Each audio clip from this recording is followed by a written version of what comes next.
Hey YouTube, it's the RC Nitro Nerds here, John and Andrew. And what we're going to do is put together a video now that Andrew is back from camp.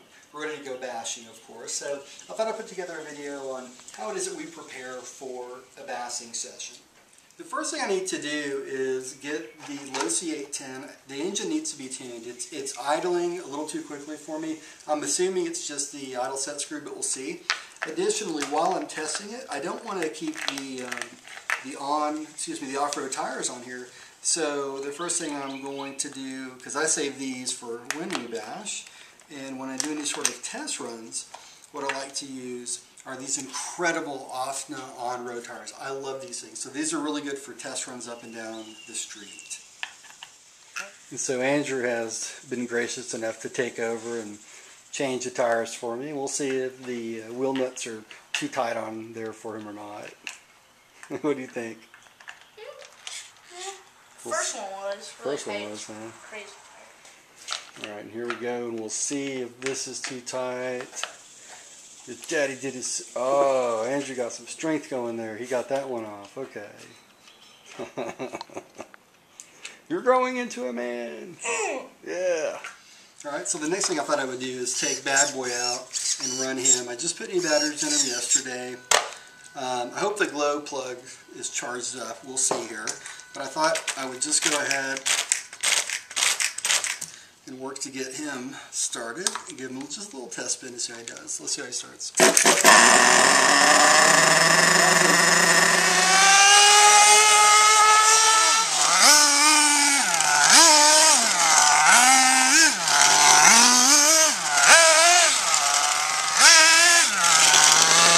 So I meant to tell you that that one neighbor, she doesn't like the cars. She complained about it once. The woman back there. What do you think? What do you think about that? That woman watering the... Yeah.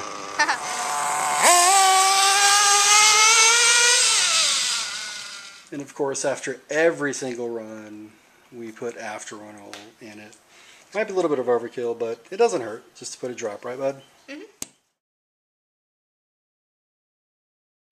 Okay, so now that I've got the Hyper 7 past its little test run, the next thing I want to do is put on its actual off-road tires here, which you can see, versus the Balding test tires that I use for just running up and down the street. Now, this next part might be a little controversial, but I did clean the tires that will be used to bash it before I bashed it. My Simple Green with water, hot water solution works well. I didn't put the WD-40 on it to shine them up or anything like that, but I did clean them for a simple reason. When he's out bashing, I want him to look sharp. To that end, additionally, I'll also be cleaning his shell and just kind of giving him an overall, let's call it a light cleaning before we go. But once again, I like to keep my cars, as you guys know, in tip-top shape and keep them as clean as possible, and I can already tell I need to clean quite a few bit on this, but after I bash it, of course, is when I really get in and give it a deep clean. Great, now we have the bashing tires on the car. If you're observant, you notice that there's no air filter on the car, and that, of course, is because we need to clean and re-oil the air filter because we're going to be getting down, we're going to be getting nasty, dusty, dirty, all that good stuff. The most important thing for your nitro engine, always clean and oil your air filter. Next phase to this is check all the screws, beginning with the wheels. So I just put them on, but I'm going to give it that extra special uber daddy strength. Just to make sure that they're on there real tight, because we are going to get down and nasty with that. Alright, at this point then now, it's a matter of just checking all your screws. What is the most important screw to check, or screws if you will? Start at the bottom. This is a very good tip for everyone. Start at the bottom. By that, make sure that your engine is on very tight. So we're going to check that, make sure those are on really good, because you do not want to move that and lose your mesh. And these suckers, I did put some Loctite on it, but I'm still going to go through and check every single screw on here. Okay, now that we have the Hyper 7 all checked out, his initial test run, screws are tightened, air filter oiled, all the good stuff, he's just about ready to go.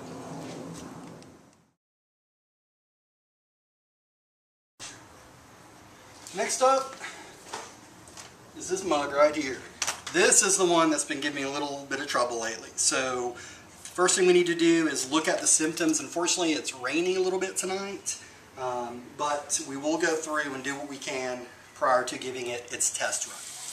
And of course, no video would be complete without showing you a little bit of the meat that we're cooking. What are we having tonight, bud? Fajitas. Fajitas. We're having chicken and steak fajitas. So now what you're looking at is just some chicken breast. So the main symptom with this car is that it is idling very quickly. So the actual clutch is engaged when it idle. If you go back and look at my Nitro engine leaking video, you'll see that I had to adjust or tighten down the high-speed needle on it some. So let's get a quick look and see what's going on. The only things that I've done to it, as mentioned, is after I took the engine apart and cleaned it all, I had to just screw in the high-speed needle a little bit. Not actually changing the flow, but actually putting the cap of it back on to tighten it so it wasn't leaking fuel. So let's take a look and see what other adjustments that we need to make. Okay, so we'll go ahead and get it started. I haven't started it in probably 4 or 5 days, so hopefully we'll see how it comes up. But no bueno, not a good sign. Let's see what we got going on here. Certainly seems like it's definitely...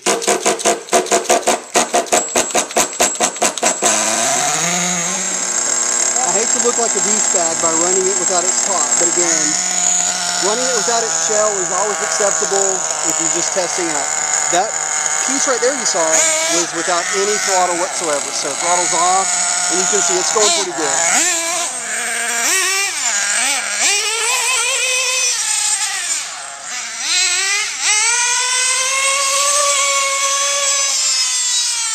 Okay, so now I checked the engine temperature. Everything seems fine.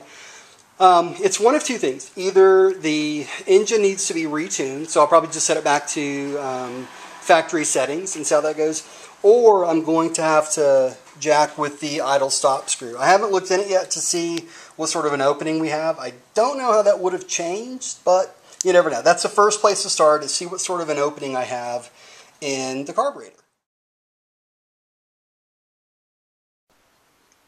And of course, you definitely want to make sure that your glow plug igniter is charged up and ready to go, as well as I like to have a backup one that's battery operated that I keep with me in the toolbox. Alright, so now that we've got the, I went ahead and I adjusted the idle stop screw, so it looks like we're good with the low C810. The second thing I need to do is to put new batteries in both the receiver and the transmitter. Even though the car was moving around okay, I just kind of had that sense based on how many hours the batteries have had in there that they're about to be toward the end of their life. So just to be safe, what I'm going to do is put brand new batteries in it. Alright, so you can just film and I'll edit this as I go. Okay.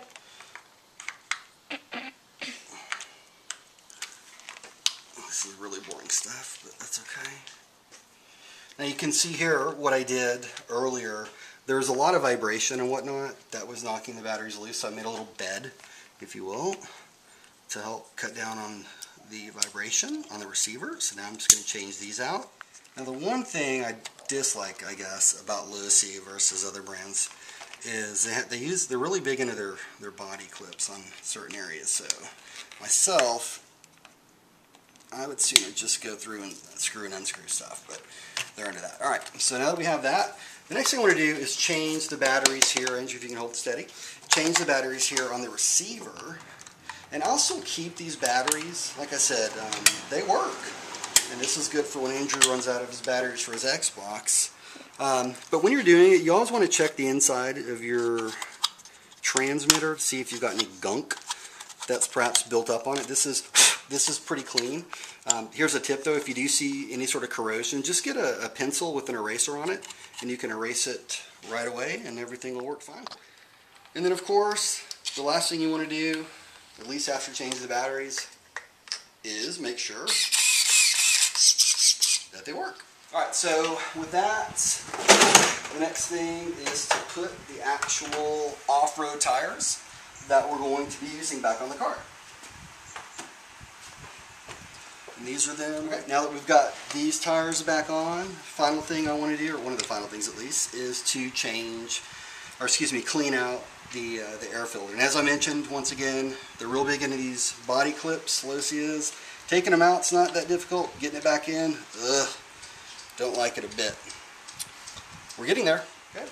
So now at this point, just like we did with the OFNA Hyper 7, what we want to do is go in and screw all the holes, make sure, especially for your engine, that you don't jack up the gear mesh. So I'm just going to go through and tighten up each of these. Alright, so we've got everything tightened up.